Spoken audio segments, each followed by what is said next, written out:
Street Fair, Book 2 of the Fair Folk Chronicles, written by Jeffrey Cook and Catherine Perkins, narrated by Fairy Princess Lolly. Chapter 18. Base. Megan was dropped off in front of her house with weary goodbyes and a flustered wiping at her face once more. As she approached the house, she saw lights on in the front room and motion from inside. Even though she hadn't been gone nearly so long as it felt, Megan thought her mother might be pacing about, waiting for her to get home. She braced herself for questions and motherly concern as she opened the door.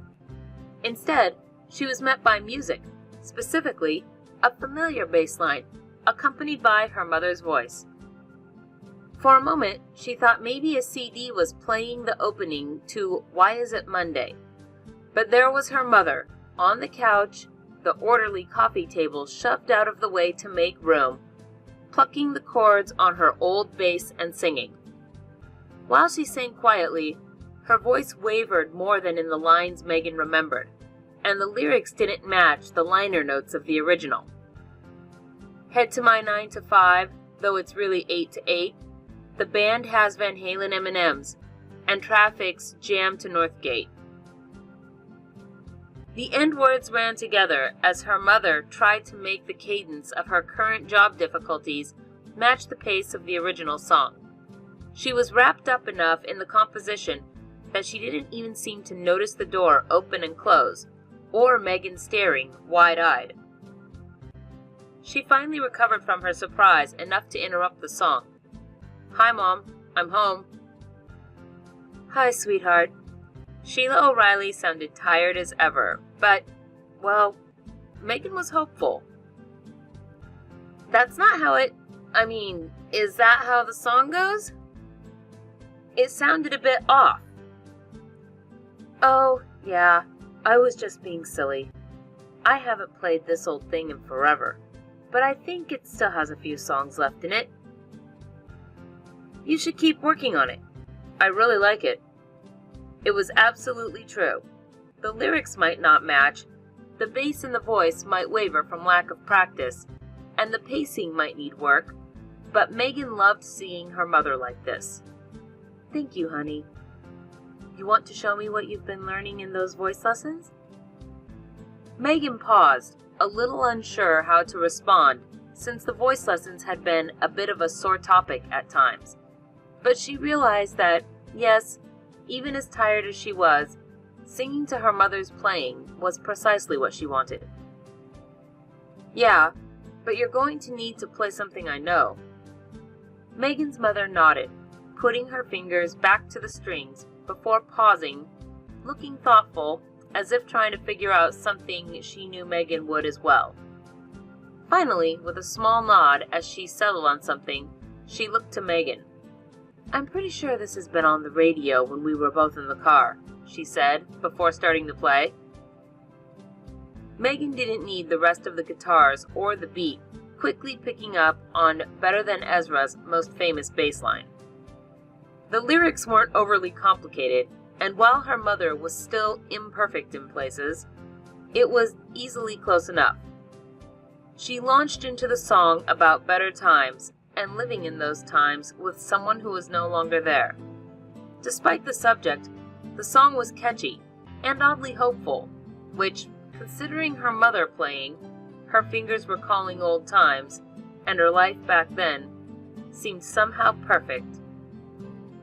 As she hit the middle of the song, her mother had stopped wavering and missing notes, the playing, while quiet, in perfect time.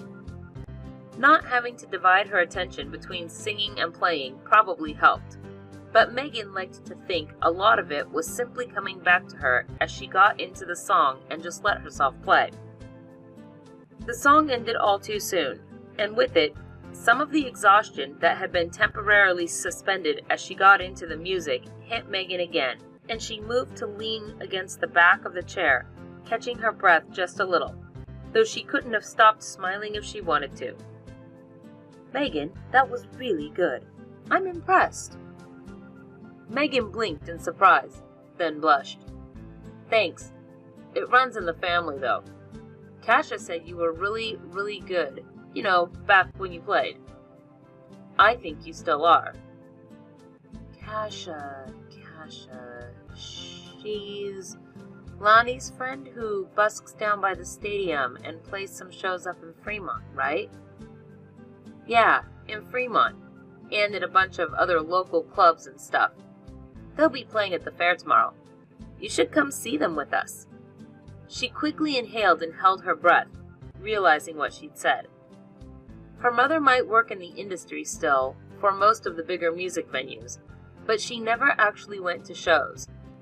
Sheila O'Reilly paused, drumming her fingers on the bass. Megan could only imagine that much of the same thoughts were occurring to her mother.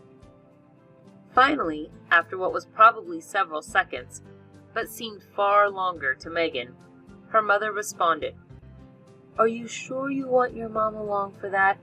You're 16. Aren't you supposed to think I'll embarrass you?" She was smiling, but Megan could see hints of genuine worry in her mother's eyes, as if she was not at all sure about interacting with her daughter on this type of level. What? My mom, the former rock star? I wish I could be that cool. Sheila laughed one brief laugh, caught off guard. My rock star days are behind me, honey.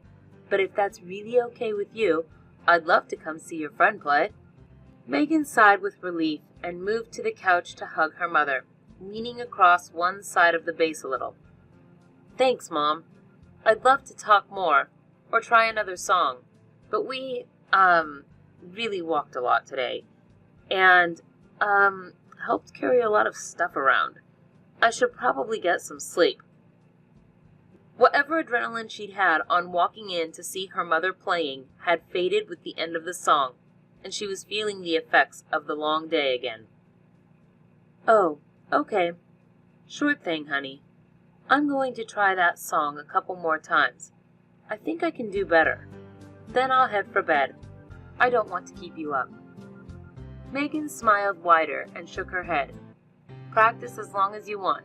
I'll sleep just fine. I guarantee it. Megan managed to hit the bathroom to brush her teeth and clean up before bed, and was startled to see herself in the mirror. How had her mother not noticed? Her hair was a mess, her hands and arms bore scrapes and a couple shallow cuts. Her clothes were muddy, and any kind of close inspection revealed a couple of bloodstains as well. Hearing her mother's voice in her head, she did her best to pre-treat the worst stains with water and a bit of soap to try to salvage the outfit, and then managed her way through brushing her hair a little, then brushing her teeth by rote. By the time she was done, she was staggering to her room. Though she'd had every intention when she left the bathroom of changing for bed, she ended up falling asleep within seconds of sitting down on the bed to take her shoes off. Hello friends, this is Gun for Hammerhands. Thank you for checking out Fairy Princess Lolly's channel. If you enjoyed this video, please hit the like and subscribe button. And if you'd like to support these magical creations, fly over to our Patreon and join the fairy family. Safe travels!